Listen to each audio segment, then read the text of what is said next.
22-25 सालों से हमारा जुड़ाव है क्षेत्र से। एक ऐतिहासिक विजय होगी, लहर चल रही है, सुनामी चल रही है कांग्रेस की। सारी सीटों पे हर जगह सारे लोग डोमिनेंट हैं। फाइनली कांग्रेस ने 144 अपने जो पदाधिकारी हैं उनको विधायक बनाने के लिए लिस्ट जारी कर दी है, कैंडिडेट डिसाइड कर दिए और छतरपुर की बहुत महत्वपूर्ण विधानसभा बिजावर से चरण सिंह यादव को टिकट दिया है। कुछ अनएक्सपेक्टेड सा था भाजपा के लिए इनका टिकट मिलना, लेकिन ये बुंदेलखंड की राजनीति में पिछले 15 सालों से सक्रिय हैं और टीकमगढ़ और पन्ना से भी चुनाव लड़ चुके हैं। चरण सिंह यादव एक बड़ा चेहरा है और इनके खिलाफ काफ़ी अटकलें भी हैं। हम इनसे जानेंगे बिजावर से टिकट मिलने पर इनकी क्या रणनीति है और बिजावर के बारे में इनका क्या सोचना है। देखिए, सबसे बड़ी चीज़ ये है कि हम यहाँ लगभग 22-25 सालों से हमारा जुड़ाव है क्षेत्र से और क्षेत्र के लोगों से। चाहे वो कोई भी विधानसभा हो, हर विधानसभा में कोई कार्यक्रम हो, शादी विवाह हो, लगभग हम महीने में एक बार चले ही जाते हैं। उस समय नहीं पहुँचते हैं तो अगले महीने में जब होता तो एक साथ सबके यहाँ हुआ। क्योंकि ये पार्टी का निर्णय है और उसको हमें मानना पड़ा और पड़ेगा, तो हम यहाँ से लड़ेंगे और अच्छे वोटों से जीतेंगे। एक ऐतिहासिक विजय होगी, लहर चल रही है, सुनामी चल रही है कांग्रेस की। माननीय राहुल गांधी जी के नाम पे, कमलनाथ जी के नाम पे लोग बात पूरी तरह से सारे लोग तैयार हैं और आने वाले समय में कमलनाथ जी इस प्रदेश के मुख्यमंत्री होंगे। अगर बिजावर विधानसभा की बात करें तो लंबे समय तक कांग्रेस का कब्जा रहा था और सपा के सपोर्ट के बिना या कहें कि जो यादव बाहुल्य क्षेत्र के सपोर्ट के बिना या यादवों के सपोर्ट के बिना वह जीत पाना बहुत मुश्किल है। तो क्या लग रहा है आपको, यादव होने की वजह से वहाँ से टिकट दिया गया है? देखिए, यादव तो पूरी सीटों पर सभी जगह हैं और सारी जातियाँ सब जगह हैं। कुशवाहा को भी हमने वो टिकट दिया, हमारे नेतृत्व ने यादव को भी दे दिया, लोधी को भी दे दिया, ठाकुर साहब को भी दे दिया, ब्राह्मण को भी दे दिया और जितनी भी अहरवार हैं, आपकी किरण अहरवार को भी दिया, हमने अनुरागी जी को भी दिया, कोरी को भी दिया। तो हम लोगों का जो गुलदस्ता है वो पूरा बन गया और बिना यादव के अधूरा है।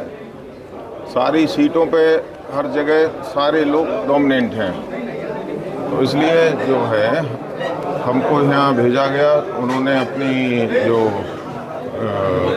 सर्वे है उसको कराया। सर्वे में हम चाहते थे कि वहाँ वो बगल वाली सीट मलेरा पे जाए, लेकिन मलेरा से ज़्यादा अच्छा सर्वे यहाँ का आया। तो पार्टी का निर्णय था, हमें तो लड़ना पड़ेगा और हम ताकत से लड़ रहे हैं और ऐतिहासिक जीत होने जा रही है। अभी जो वोट आया था उससे 10 से 15 हज़ार वोट ज़्यादा मिल रहा है। निश्चित रूप से पिछली बार पूर्व कांग्रेसी रहे राजेश बबलू शुक्ला ने सपा की साइकिल थामी और बड़ी जीत दर्ज कराई। हालांकि बीजेपी की एंटी इनकम्बेंसी भी इसका एक बड़ा कारण थी। अब एक सीधा सवाल इनसे ये है कि चुनाव आयोग भी ये मान रहा है कि आपकी जो विधानसभा है बहुत ही ज़्यादा खर्चे वाली या पैसे और जो व्यवसाय है चुनाव का उसमें बहुत ज़्यादा एक्सपेंसिव होने वाली है। क्या लग रहा है कि इस चुनाव में पैसा जीतेगा या फिर दारू से लोग परेशान हैं वो जीतेगा या फिर आपके चेहरे को यादव सपोर्ट मिलेगा, आप जीतेंगे? देखिए, यादव सपोर्ट की बात नहीं है। उनके कामों से भाजपा की 18 साल 19 साल की जो सरकार रही है उससे ये सब चीज़ें जनता ने देख ली हैं। बुरी तरह हार रही है भाजपा, सारी जगह हार रही है। बिजावर तो हारेगी और जगह जगह शराब बिक रही है पूरे। अभी हम गए थे गली मोहल्लों में, महिलाएं तक बेचने लगी। तो ये इस तरह का अपने देश में पहली ऐसी विधानसभा है जहाँ महिलाएं सारी शराब बेच रही और एक मोहल्ले में 3-3, 4-4 जगह बिक रही। तो लोगों को बहुत आक्रोश है।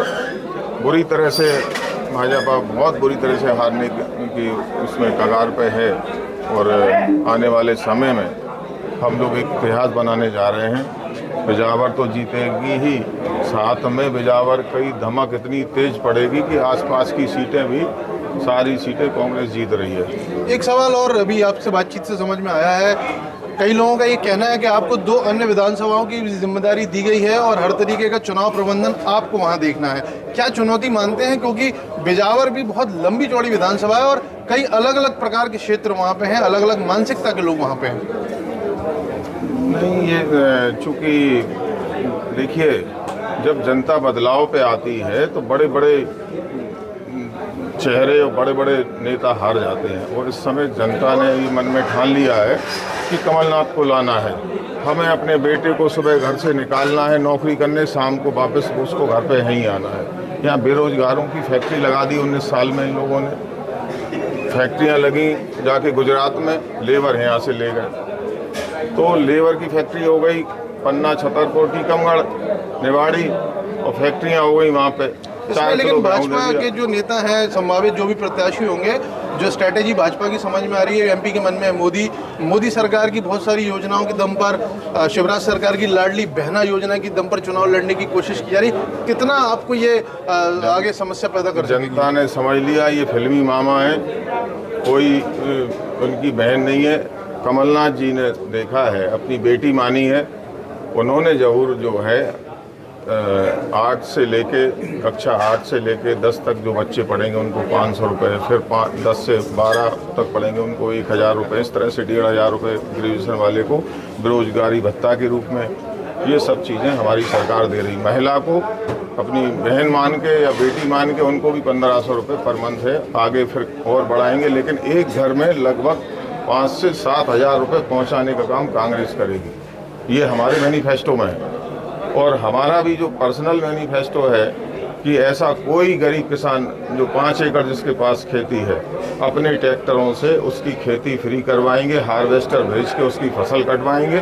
डीजल का पैसा उसको केवल जमा करना पड़ेगा, वो भी उस समय है तो कर दे, नहीं तो फसल के बाद में पैसा दे दे। ये हमारा जनता से अपना वादा है।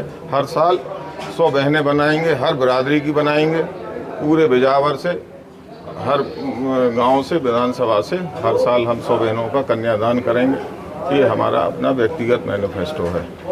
हमसे बात कर रहे थे चरण सिंह यादव, बिजावर से कांग्रेस के प्रत्याशी हैं, और बातें और वादे ये सभी नेता इस समय कर रहे हैं, लेकिन इनको लाकर के अचानक से टिकट बिजावर से दे दिया गया। ये एक बड़ा संकेत है, क्योंकि कांग्रेस भी अब अपने नीतिबद्ध तरीके से चुनाव लड़ने की कोशिश कर रही है। एक तरफ भाजपा की नीतियों का भार है, उधर कांग्रेस के वादे। देखना होगा जनता किस ओर जाएगी। फिलहाल एक बड़ा चेहरा बिजावर में कांग्रेस प्रत्याशी के रूप में उभर कर आया है, क्योंकि चुनाव आयोग ने भी इसे एक्सपेंसिव विधानसभा के नाम से नोट किया है। आप देख रहे हैं IBC 24, मैं अभिषेक सिंह छतरपुर से।